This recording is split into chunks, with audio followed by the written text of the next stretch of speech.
Hello and welcome back to another Divinium demo. Today we are showing off a Metal Master Origin for a good friend of mine who was an unfortunate victim of a certain Zimmer fiasco build. This one is finally done for him and it is absolutely fantastic. We're going to walk through the details of the build and then how to use it. So this is a Metal Master Origin, which means we pull down on the pipes, turn it, and it splits. And it splits so that you can put in a removable crystal. The crystal has 3 pads so that we can utilize tangible font selection. The tangible font selection on this is set up in such a way where it doesn't change the font, but rather disables or enables the functionality of the saber in general as a bit of a kill switch without cutting power. It's a very cool added function. This, of course, can be programmed differently using the CFX menu. All you need to do is connect via USB. Now, for ease of use, we've disabled a lot of the menu features on the CFX itself, but you can still connect via USB using the crystalfocus.net app on your computer. We've got MB's logo, we got a spinning crystal, and you'll notice when we put this in, it shows a picture of the crystal, and it'll switch us to this font here. Without the crystal, like we talked about, it's not going to turn on. Notice it doesn't change fonts. It just defaults to the fonts it was on, but you're not able to power it on. So we're going to put this crystal in, and you'll notice it's actually self-illuminating right there. See that?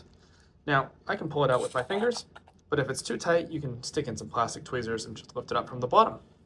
Before we power on the build, I want to show this necklace bit. You can wear this. This is the back, this is the front, there's the kill switch. Left, right.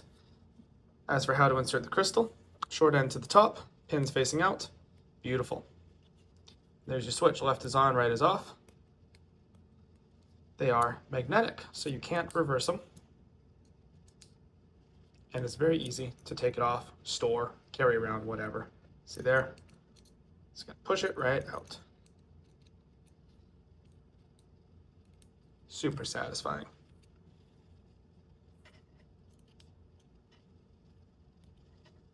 So we're gonna start by putting on the emitter. Now, the important way to do this is very important. You're going to line up this dot with that dot on the right and line up the section of the connector there. You can, of course, connect this while it's on or off, but if you connect it wrong, you can short circuit it. So make sure you put it on correctly. And notice how I come in on an angle so that I'm not sliding the metal against any pins there.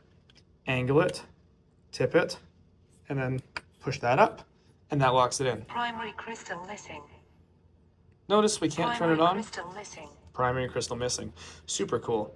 You can go into the menu and change the tangible font selection so that putting in the crystal or taking out the crystal changes to a configuration font like Crystalline Construction or something similar to that, but I figure primary crystal missing, very cool. You can put it in, you hear that click. Again, angle it up, tilt it down, turn it on. We have a motorized plasma gate that is hooked up to a kill switch here. So you can turn on and off the plasma gate with a little switch. You can also do the same for the speaker.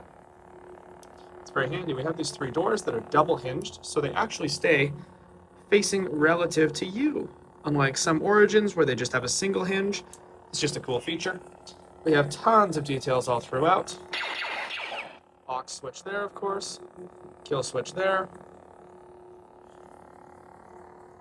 Now we have a blade plug for the chassis. Slides in just like that. And we have a blade plug for the Graflex, which is a polished nylon plug using vintage parts because we have a vintage Graflex. Look at that. Non-patent Fulmer. We got the Mylar tape on there. We got the accurate grips. It's just a fantastic piece here. And of course it disassembles like any Graflex. The button on the back is locked in with some thread lock because the distance for the plunger is quite specific. And if we look on the inside, maybe you can't see it, but it's a custom machine plunger insert so that our depthing is fantastic. To insert the chassis, we take off the front screw, which is not held in with any Loctite, slide in the chassis. Now this is sized to be a snug fit, so you'll notice right when you get to this section, it's gonna buckle up a little bit. That's normal. You're just gonna have to push up, slide it in, and it's very snug and secure. This is, of course, done purposefully based on the specific Graflex we're installing it into so that you have a nice snug fit. We do not want this rattling around inside there. You can screw this in. That'll keep your chassis in place. Using a blade is very straightforward. presses in just like that.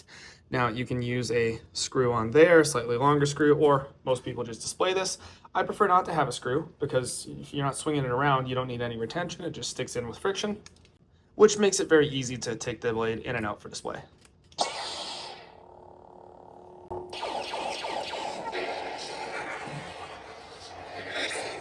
Naturally, if you want the blade a little more secure, you can use a longer screw there, or you can 3D print an insert for the red button. I've got the STL, and I know you have a printer, so you're welcome to install that. It's very straightforward. Now, assembling this, you want to be careful not to rub up on these pieces here. They can come off, they're just held on with glue.